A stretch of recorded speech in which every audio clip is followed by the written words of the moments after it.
What's up, you guys? Well, it's me, and I'm back. This time I'm at the Coloma Club. Was it Coloma Club Cafe? And I was on a very first drive today. I just got my car back for the third or fourth time. Had the engine replaced, some speed sensors, throttle body, new clutch, timing belts, F1 pump, and a bunch of other things. And it has died a few times on me, and I've had it go back to the shop, and then finally was celebrating my first real drive with it, and the F1 light came on again, and I was stuck on the side of the road. Luckily, I was able to coast downhill to get to this little cafe where I'm now waiting for the tow truck. But yeah, FML.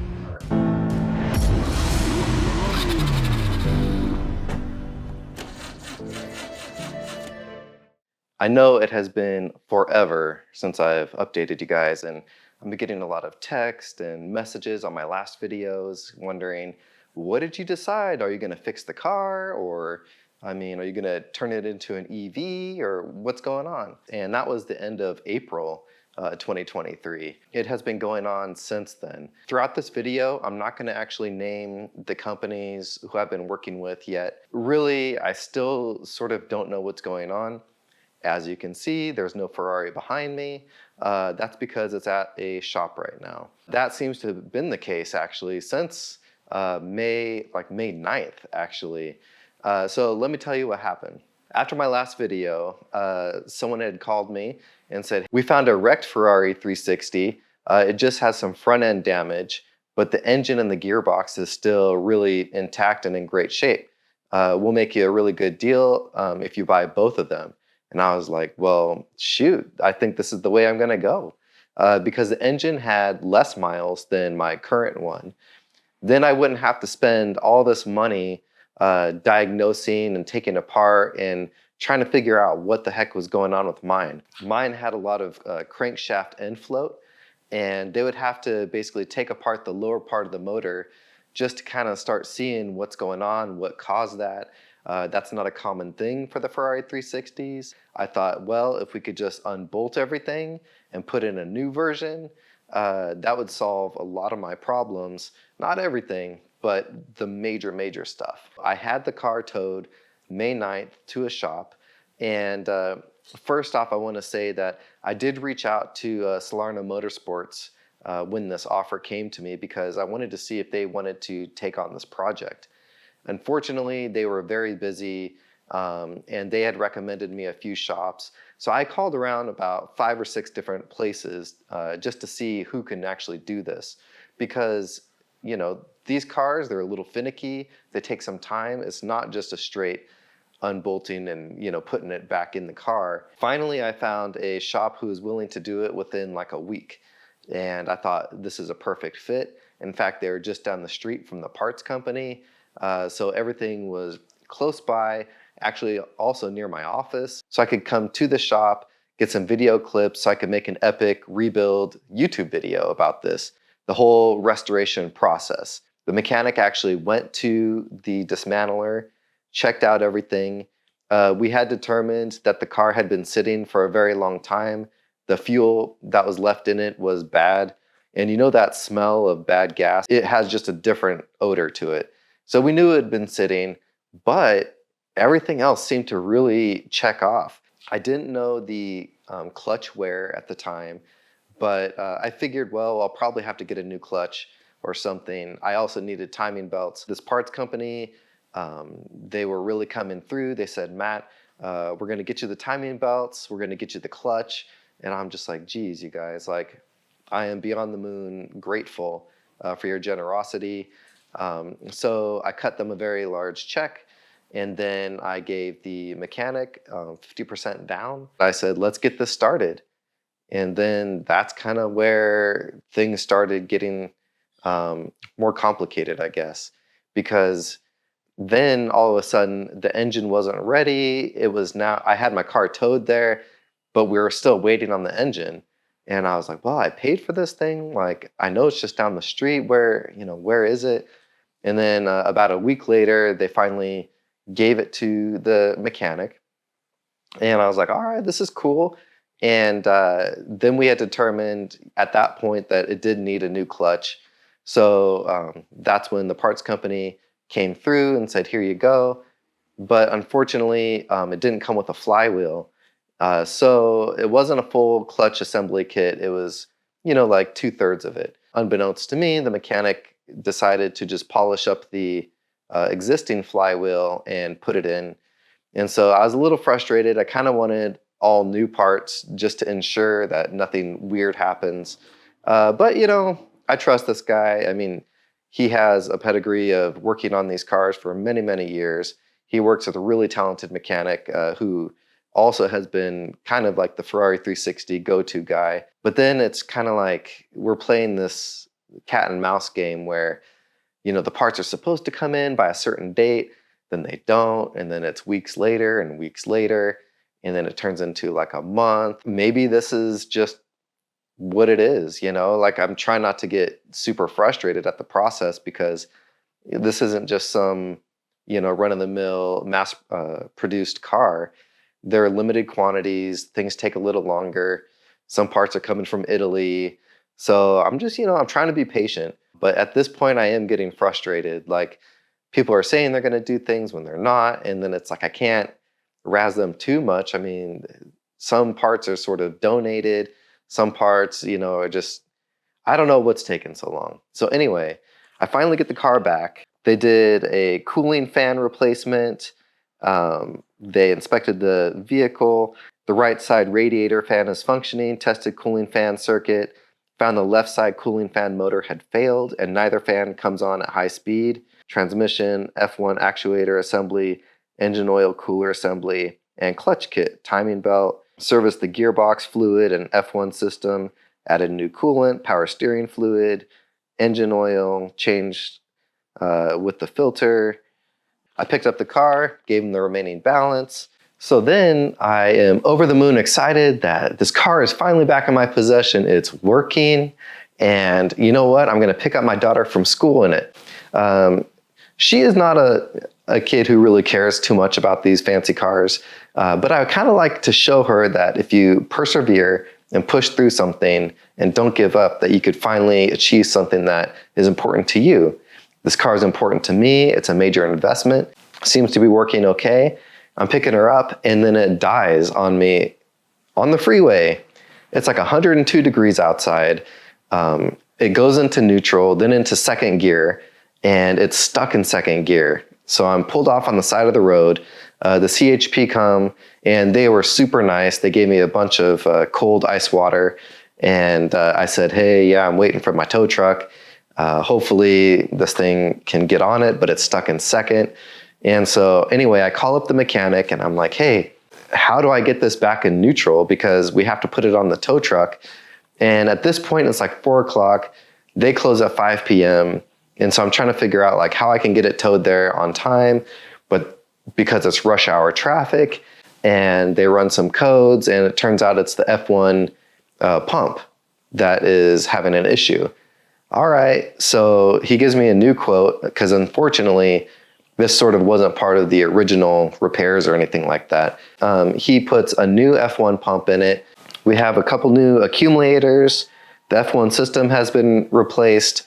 So at this point, I'm like, okay, this is great. He knows what's going on. We could get this fixed.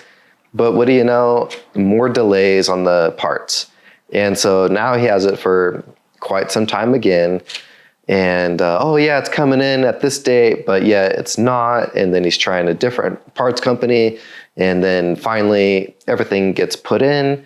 I'm like, okay, this is great. Now I have a car. I can finish up this YouTube series and it's going to be working. I could go right off into the sunset. Once again, I'm going to pick up my daughter from school and show her like, hey, persevere through the hard stuff. It's all how you handle situations. We can all learn from this. This is great. So I pick her up. I actually make it to her school.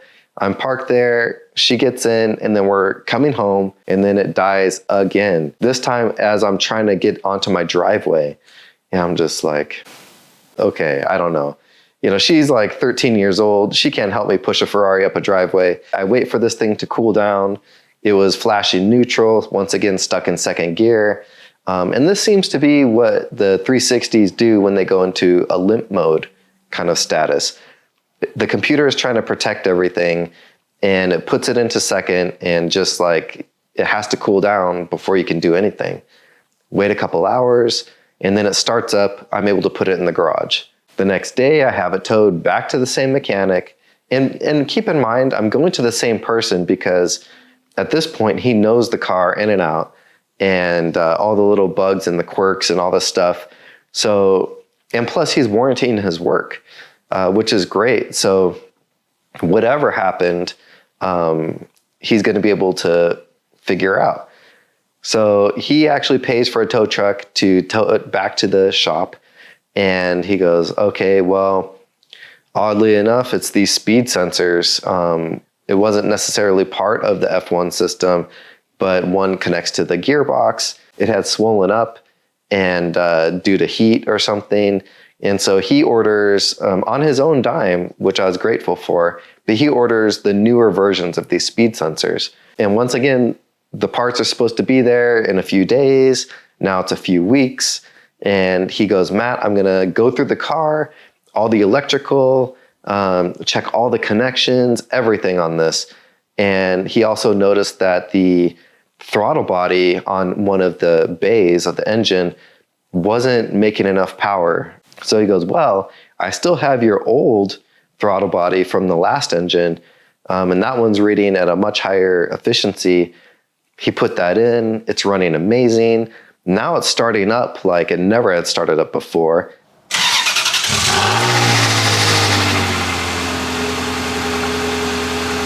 Oh, and by the way, he also put a lot of road time. He drove it, I don't know, maybe like 50, 60 miles or so, which was awesome, just to make sure that it wasn't going to die on me again. I'm like, okay, thank you, because this is a nightmare. So anyway, I pick up the car. I'm excited. I wash it all up, and I plan a very beautiful drive in the best conditions on the best California roads that I know of. And I plan like an 85-mile loop. So we're gonna cruise around some canyons. I invited some friends. This was supposed to be like my celebratory, like, I finally got it back. It's been almost 6 months of headaches going back and forth to mechanics and tow trucks and all this money, you know? And so we stop off at a friend's house, we check out some of his cool cars, and then we go off on our journey. And then what do you know, about 10 miles into it, it does it again. The F1 light comes on, it gets stuck in neutral. I'm able at least to pull off to the side of a road because we were on some pretty twisty roads. And I mean, I haven't even got to drive it like to its fullest capacity, right? I was just starting to open it up and really push on the gas. And then boom, goes into neutral. I had gone through this journey for almost 3 years now, from trying to get the title and dealing with all this fraud mess, and then all the repairs and dealing with part companies and mechanics, and just, I'm so livid. I'm so livid. And meanwhile, I have an appointment that I have to get to that day. Even though this was supposed to be just a 2-hour drive, I gave myself 4 hours just in case something weird happens. I actually had now towed it to Salerno Motorsports. I'm hoping that some different eyeballs on it will be able to actually see what's going on. They're gonna check it out Monday and see, you know, what failed, what's going on at this point. It's always this little F1 light comes on, it starts beeping at me, going into neutral. It's embarrassing, and like I said, I'm very frustrated. And I know a lot of you guys are like, Matt, get rid of this thing. It's a nightmare. It's got all these gremlins. You put all this money, you have all this stress associated with the car. It's just, you know, a devil car at this point. Cut your losses. And yeah, a lot of my mentality wants to do that. However, here's the thing, and this is why I'm kind of sticking through it. So when I had bought the car, I got it for like $75,000. This was before all the inflation stuff happened. This is before the values of these cars really started increasing.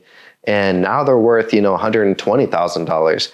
there's no way I'd be able to get another one at this point. And yeah, maybe I shouldn't get another one. But to me, like I said, it's an investment, and I, like having something that I could pull money out of in case of an emergency or something.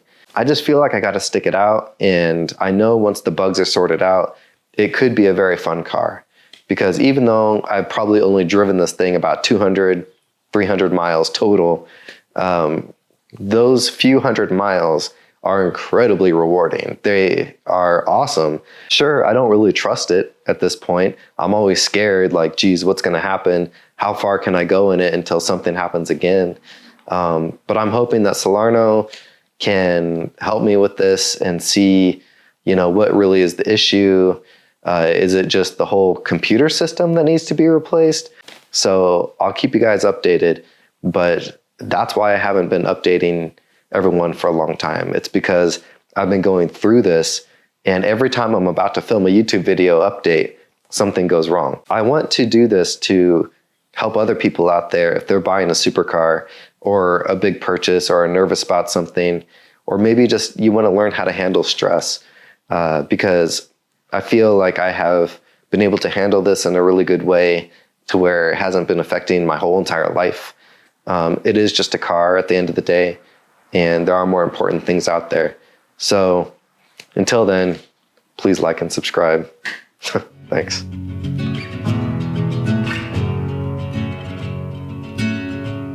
I was waiting in the undertow, set adrift with featherweight like bow.